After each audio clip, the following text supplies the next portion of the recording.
Good. Well, there's some of you look as if you've just rushed in straight from work. Let's take a couple of moments to gather ourselves quietly.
Good. So, I thought we could take a little time before we meditate this evening to opportunity to share any reflections or any haikus or raise any questions that anybody might like to raise. I think a time of retreat is a very personal experience, of course, because we are, or should be, feel ourselves to be in a space and in a period of time where we can be ourselves with others, but where we are not producing, or we are not working, or we are not managing in the way that we normally do. And there are many different kinds of retreat, and being on Bere Island is a rather special kind of retreat, I think. And a retreat is badly named, really, because in one sense it's a retreat from the world, but in another sense it's a way of advancing or engaging with the deeper currents of our lives, the deeper intuitions and meanings of our lives, and identifying those. Maybe not thinking about them even during the retreat so much as getting in touch with that movement of the spirit which is shaping us, shaping our destiny. And then at the end of the retreat, or as we go back into the stream of our ordinary lives, we do so with some new sense of direction, or some new insights into what the Spirit is calling us to do or to become. In that process, we may find that we have let go of some things that we were clinging to or hanging on to.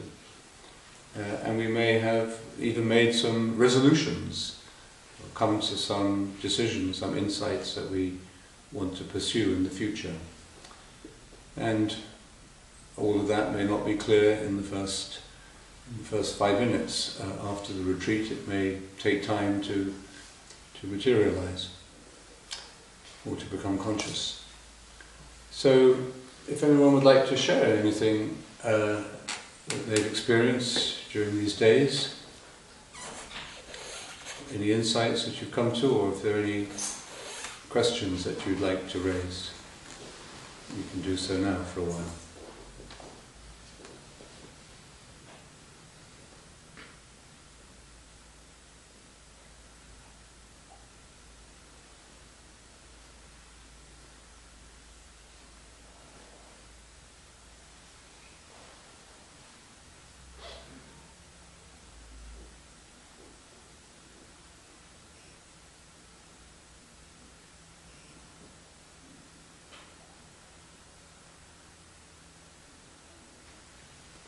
Oh, that's very interesting. You have to share the silence. Yes, no, we don't have to say. When we first started the meditation groups at Ealing years ago, Father John would talk and meditate, and sometimes, and then he would say, anybody had any questions. And there would be sometimes there would be no questions. He'd simply say, "Okay, well, very good. We'll see you next week." And I think, being a rather result-oriented person, I said, "Oh, nobody asked any questions.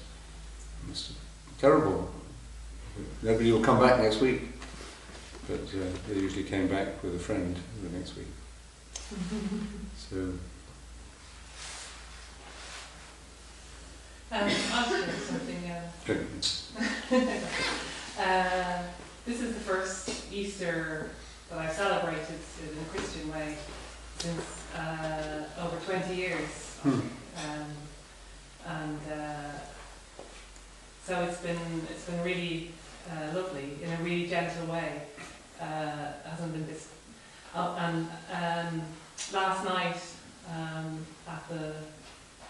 in the church, I sort of, for the first time probably in my life, I felt this little opening in my heart, and I felt like, I thought, oh, maybe it's true what everybody's saying about God and Jesus, that love is eternal, their love is eternal, or eternal's not the right word, but that, like, it's just endless and huge, like, that's an amazing feeling for me to feel.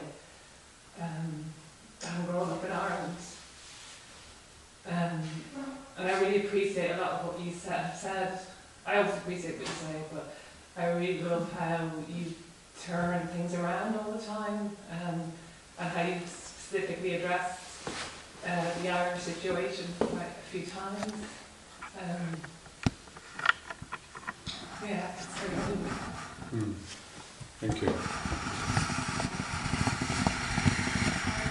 A few minutes gratitude for this nature, for this week, for the sun, and for this experience that was unique for me. And I think I have to come back. I don't know if it's possible, but I thank you. And I pray. Thank you.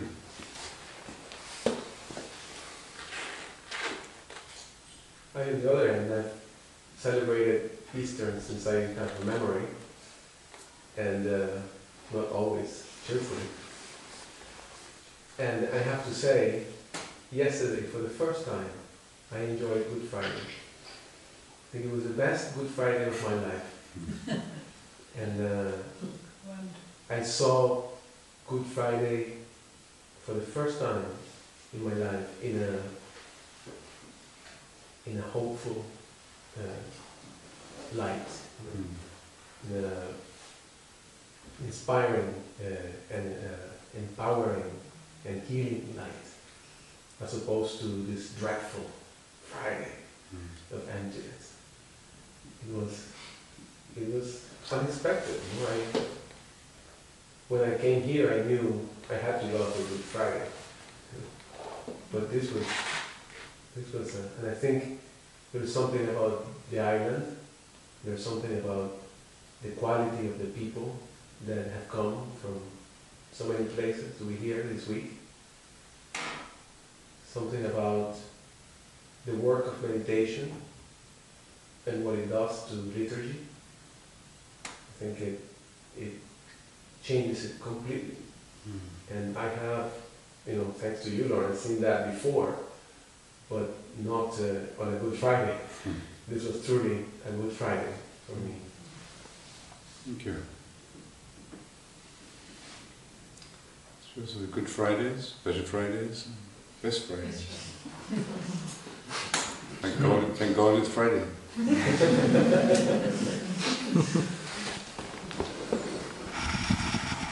The word Good Friday actually comes from God Friday in English. I think I remember reading that somewhere.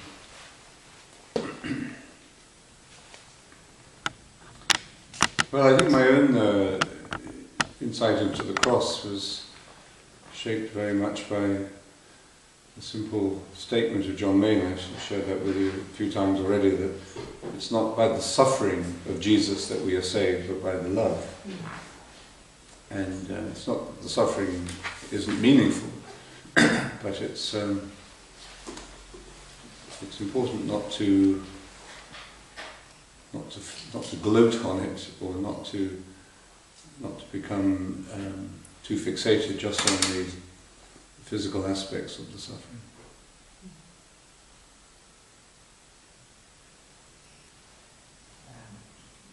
The insights you give us from the Eastern Church, I thought was very refreshing for someone from the Western Church tradition to actually be able to give insights into the wisdom of our sister church in the East. And thanks for that.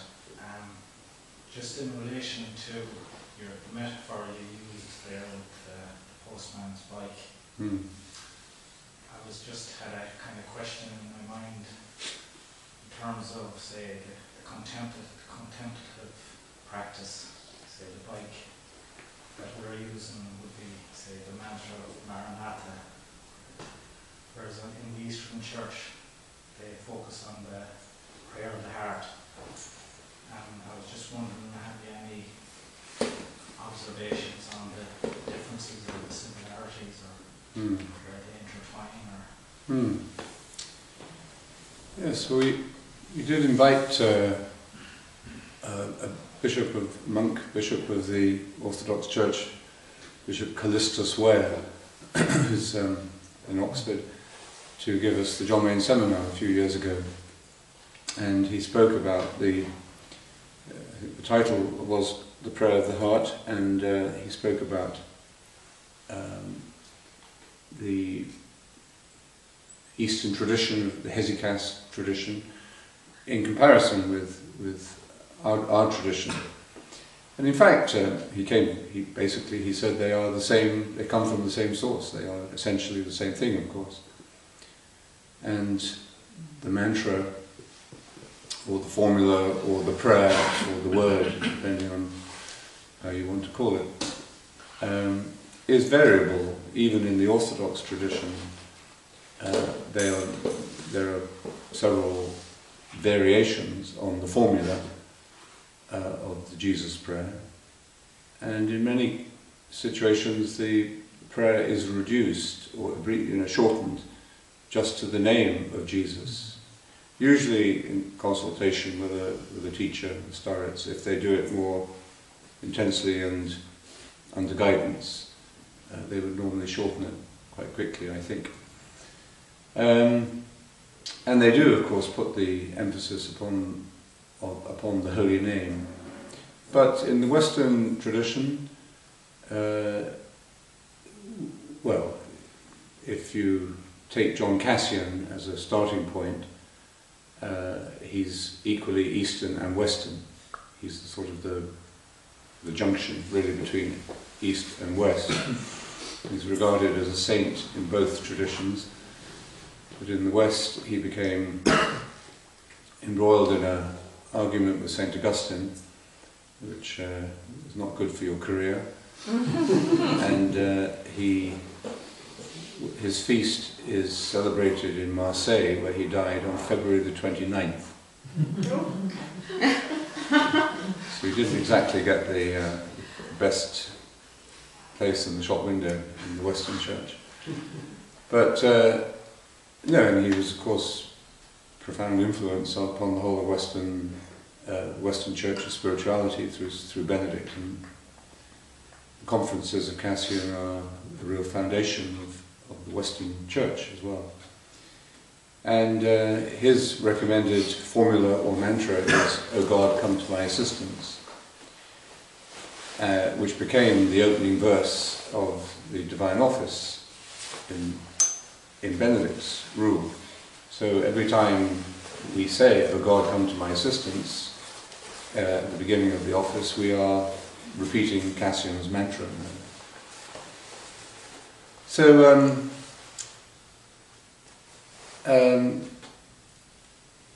I think, and then you look at the Cloud of Unknowing, for example, 1,000 years later in the 14th century, he gives essentially the same teaching on meditation, on the mantra. He recommends the word God, or a single syllable. So there's quite a lot of variation in different schools. of the tradition about what word to take. But in them all, and John Main recommended Maranatha. He had reread the New Testament in the light of his rediscovery of meditation, and it came alive for him in a very powerful way, and he identified or recognized that word in Aramaic, of course, in the Greek text, as a sacred word. And he didn't say this is the only word you could choose. He said you could take the name Jesus or the word Abba. He recommended the word Maranatha because it wasn't in our own language, and because it isn't immediately connected with an image or an idea or a thought. And for those reasons, and as well as for the sound and the length of the word, which make it easier perhaps to recite, it's a very good prayer word, mantra, because it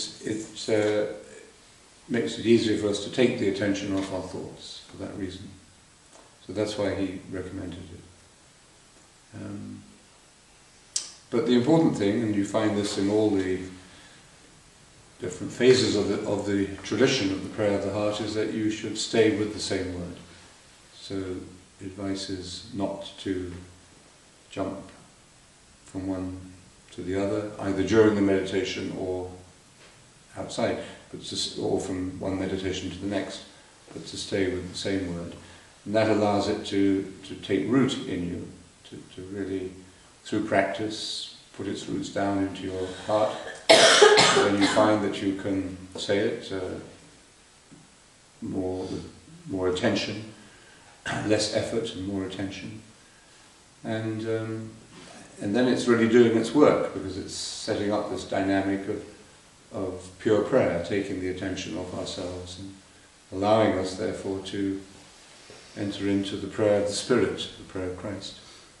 And also it has this wonderful benefit that you could never buy or manufacture, which is that as it becomes rooted in your heart, it, as it were, like drilling for oil, it drills into this life-giving spirit, the prayer of the Spirit in you, and you find that at other times of the day the mantra will come to mind when you're in between appointments, or you're walking down the street, or you're washing up in the dishes. The mantra will very gently and naturally reconnect you to the peace and joy of the kingdom within you. Or when you get upset, or you get distracted, or you get angry about something, the mantra will, again, quite naturally call you back. And so instead of spending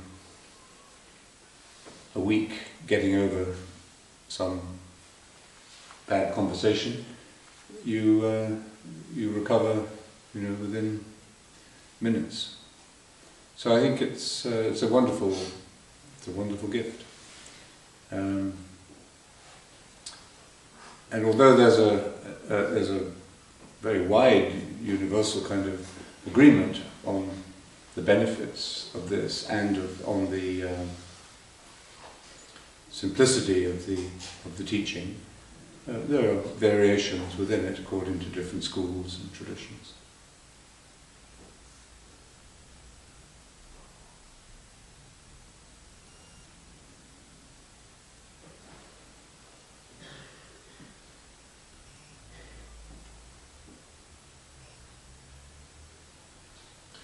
From the passage of origin you read today,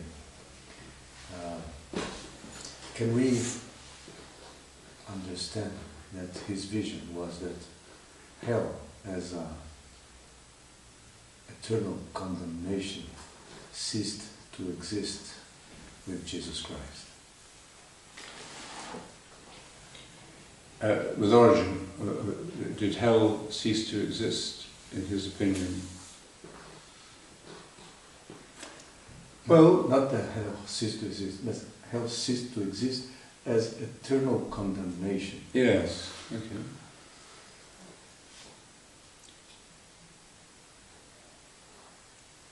I don't know, that's a more subtle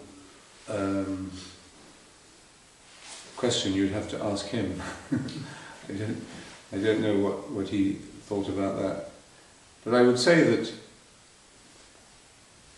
there is a saying that the difference between hell and purgatory is they are it's basically the same experience of suffering. The difference is that in purgatory you've only got 6 billion years to endure it, whereas in hell you think that this is forever.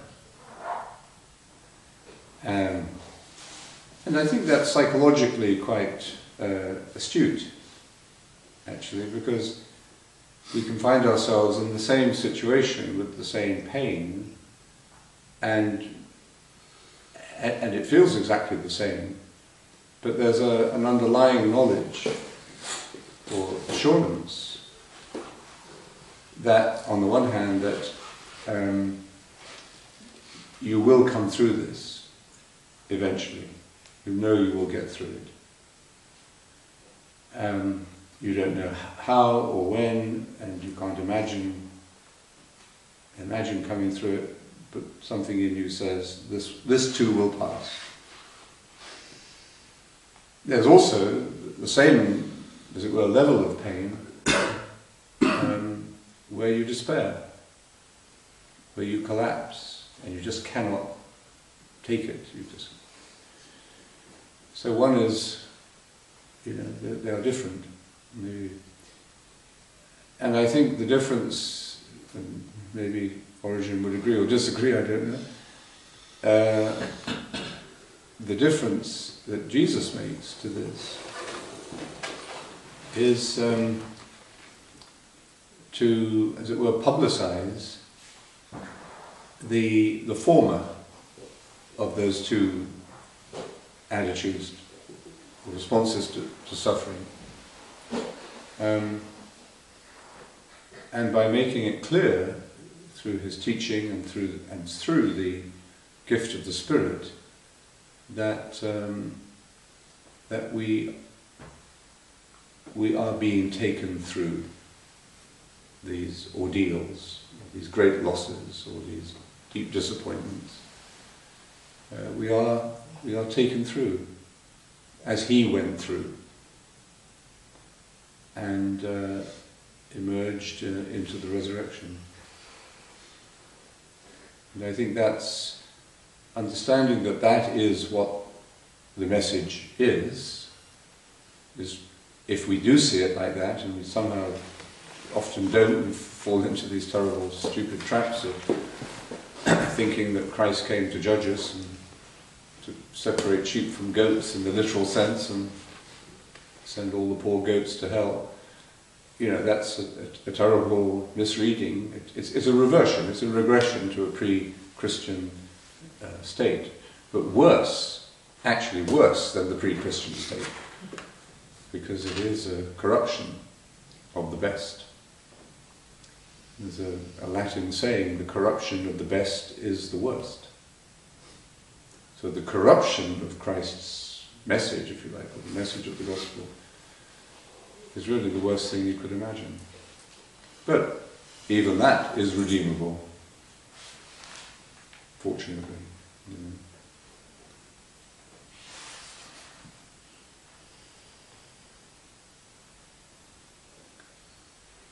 And that really, I think, is supposed to be the mission of the church, which it's getting back to, I think, slowly. It's going to have to go through, we're talking about the Irish church, well, we see just how bad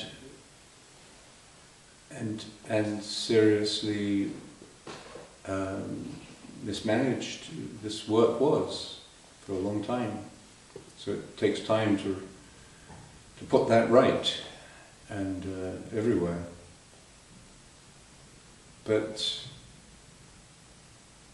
I think there is a shift, and it's moving away from the idea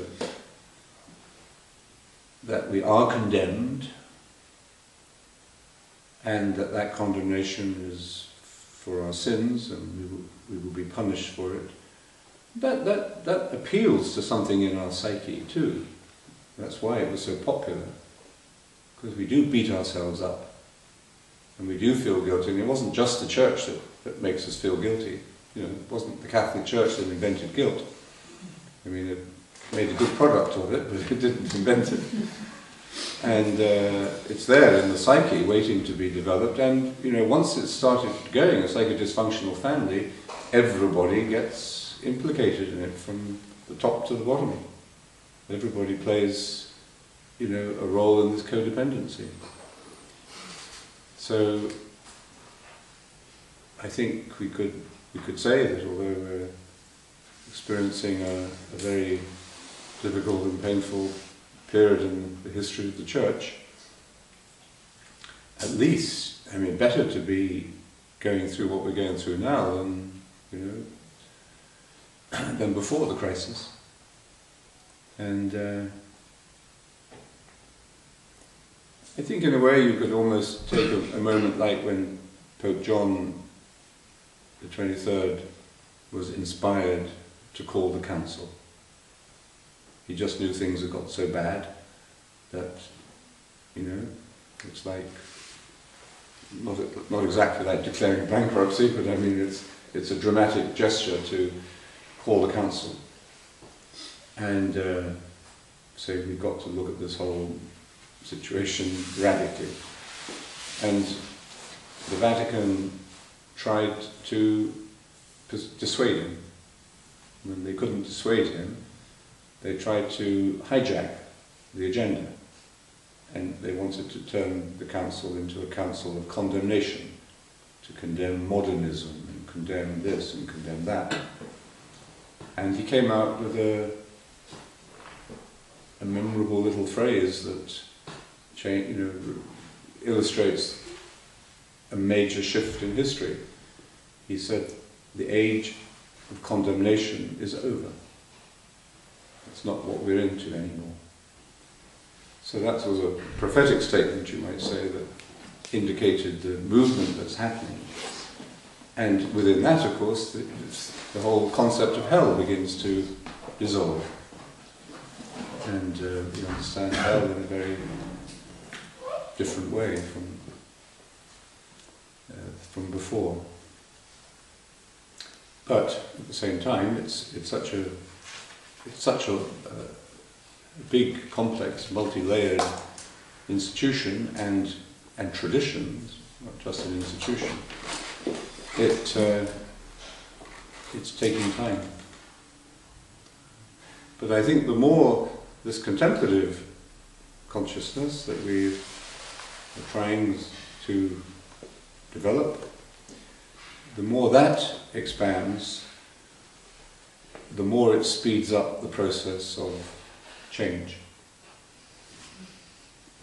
Because you need institutional reform, you need people who are good at managing all these political forces in the institutions. Of course, you need people to do that.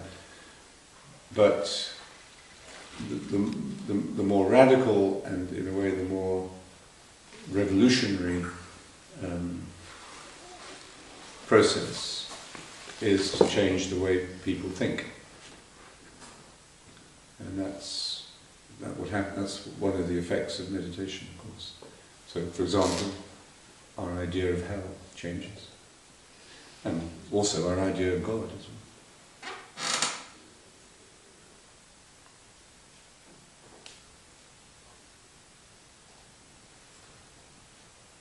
Laurence, I'm not sure I heard right this morning, but did you say, mention about the conversion of the devil? Did you mention something? I didn't. It's funny you should say that, because I thought I was going to say the conversion of the devil, and I changed it. Did I say that? I think you did. Okay, well I don't retract it. The saving of it. I meant to say the saving of the devil, But it was funny, you must have either read my mind or I spoke my mind. I think either he may have, I'm not, I think, I can't remember whether he said saving or conversion. But it amounts to the same thing in the devil's case. So, yes, it was his idea that the love of God is so absolute that in the end, that for anything that is of a creaturely status, in the end, that love of God is irresistible. It reaches all. Hmm? It reaches all. It reaches all. It reaches parts that other forms of love can't reach. And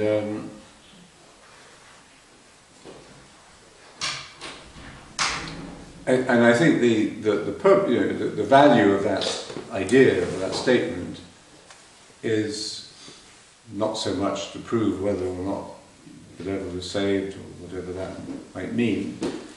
The real value of the statement is to emphasize for us the nature of love, the nature of God's love for us, and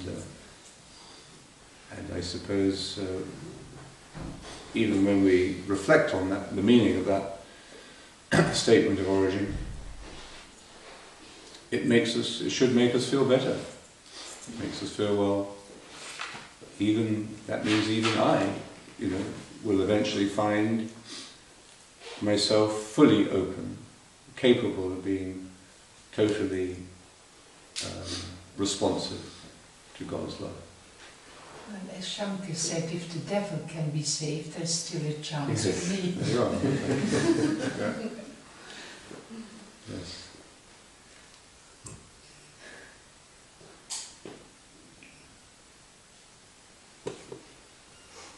And we should never forget that, in the Christian understanding of meditation, we are doing the work of love, and the work of love is being done to us or in us. And I think this is the main difference, really, between understanding meditation or teaching it from a secular, technique-oriented point of view, focusing on the benefits, and teaching and practicing meditation within a spiritual understanding. In the spiritual understanding, it's this more essential work of love that we focus on and become more conscious of. And the love it doesn't feel like that emotionally at first, because you're just struggling with all your distractions and some dryness or a feeling of failure at times. But that's the beginning that's faith. The beginning is faith, the end is love, and the union of the two is God, St. Irenaeus said. So at first I think usually there's some glimpse of the love at the beginning, otherwise we probably wouldn't even start. But to begin with, it's mostly the faith that we are conscious of. But because it's taking the attention of ourselves and placing it in an object-less way, we're not focusing on an object or an idea of God, but just, we're not looking at God, but we are beginning to see God. To look at implies that God is there as an object of my knowledge, as we're sitting in front of each other and we see each other, but look at each other. But to see God is very different. We see God from within God's own light. In your light we shall see light, the psalm says. So our consciousness, our minds are purified, changed. And as the faith does its work, as we say the mantra, gradually and with slight changes, differences in our schedules, our experience becomes one of love. It's on the new pilgrimage video that we produced, video of the DVD of the community. On one of them, a meditator was telling her story, and she said that when she first was introduced to meditation, she went to hear John Main speak, and she was convinced. So she tried it, she started practicing it every day, and then she said she felt completely overwhelmed and couldn't understand really what was happening, and so she went to see him after a week or two, and she said, I really feel everything is thrown up in the air now, my ideas, God, my other forms of prayer, and I can't put it all together. And she said the only way I can describe it is like saying, I've fallen in love. Because that rather changes the way you see the world. And so he said, well, that's it, that's exactly what's happened. You've fallen in love. So that is the Christian understanding of why we meditate and sit down twice a day and say the mantra and keep persevering. It's the work of love.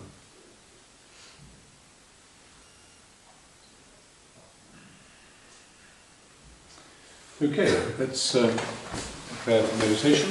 Music.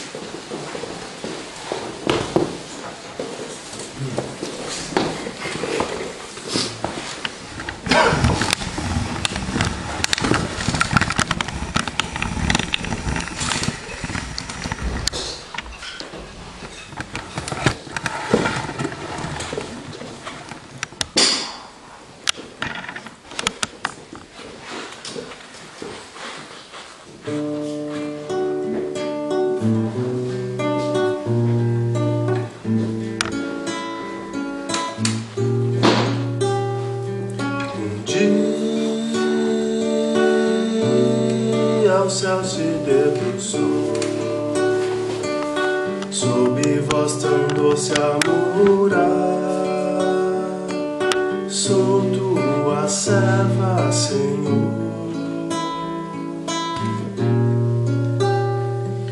Havia um brilho nesse olhar que nem mesmo o céu soube explicar. De tanto esplendor,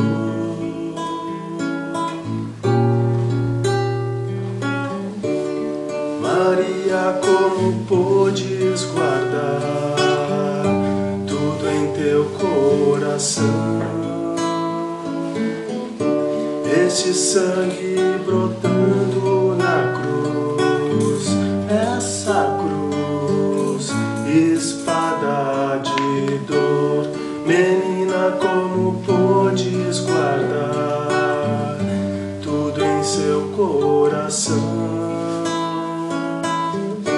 Uma vida brotando da luz, essa luz,